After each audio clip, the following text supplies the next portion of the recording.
Xitoy Kommunist hokimiyatining Xitoylarni Sharqi Turkistonga ko'chishga rag'batlantirish siyosati davomlashmoqda. Eng yangi uchurlarga asoslanganda Sharqi Turkiston miqyosida askarlik muddati to'shgan Xitoy askarlarining bu rayonda qilib o'ltiraq qilish uchun alohida tashviqot markazlari qurilgan. Turkiston agentligining xabar qilishicha, bu ish uchun o'xshash bo'lmagan rayonlarda jami 1294 tashviqot markazi qurilgan. Sharqi Turkistonning yerli xalqi bo'lsa, orasida nurg'ulg'an olim, ziyoli va san'atkorlarning bo'lishiga qaramasdan bilimsiz va ishqi qog' kelmas deb atilib, atalmish terrorlik va bo'lgunchilik bilan ayblanib, qolgancha tutqun qilinib, irqiy qirg'inchilik uchirmoqda. Türk dunyosi musiqisidagi muhim shaxslardan biri bo'lgan Aksungur bir millatni boshqa millatdan ayiradigan eng muhim omillar madaniyat, ya'ni yashash tarzi, so'zlash usuli va tuyg'ularni ifodalaydigan musiqidir dedi. Musiqa haqidagi savollarga javob bergan Aksungur, musiqaga o'z muhrimizni bosgan bir millat biz Bizansdan 12 muqam oldik deyotimiz, lekin bu 12 muqam Bizans bilan hech aloqalish baxmagan Uyg'urlardimi ba, Sharq Turkistondami ba, boshqa yana O'zbekiston va Tojikistonda turli muqamlar ba.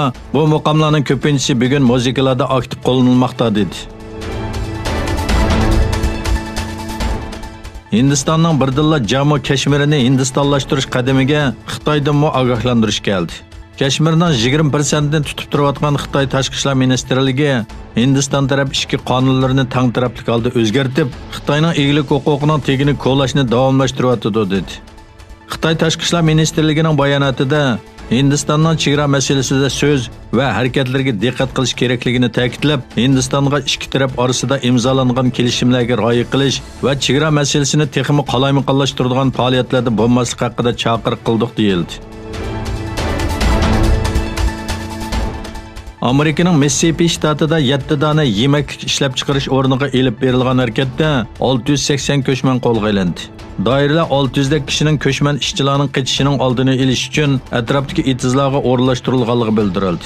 Adliya ministrligining bayonotida davomlashayotgan jinoiy ishlar bo'yicha tekshirish doirasida rayonga ko'p taraflamalik nazorat elib berilganligi bildirildi. Harakatning tafsiloti jamoatchilikka oshkorlanmadi. Donald Trumpning davomli ko'chmanlarni kamsitadigan ifodalarni qo'llanishining jamiyatda ko'chmanlarga qarshi kayfiyatni kuchaytirayotganligi tanqid qilinmoqda. İran Mudofaa ministri Amir Hatami Amerikaning Paris qo'ltig'ida shakllantirmoqchi bo'lgan xalqaro ittifoqiga Isroilning yer elishining rayonda bir fojiaga sabab bo'lganligi haqida ogohlantirdi. U Amerikaning rayondagi ishonchsizligining manbasi ekanligini tilga oldi va Amerika safar bexatarligini kapolatga ega qilish bahonasida qurib chiqmoqchi bo'lgan ittifoq ishonchligini texmi oshirdi dedi.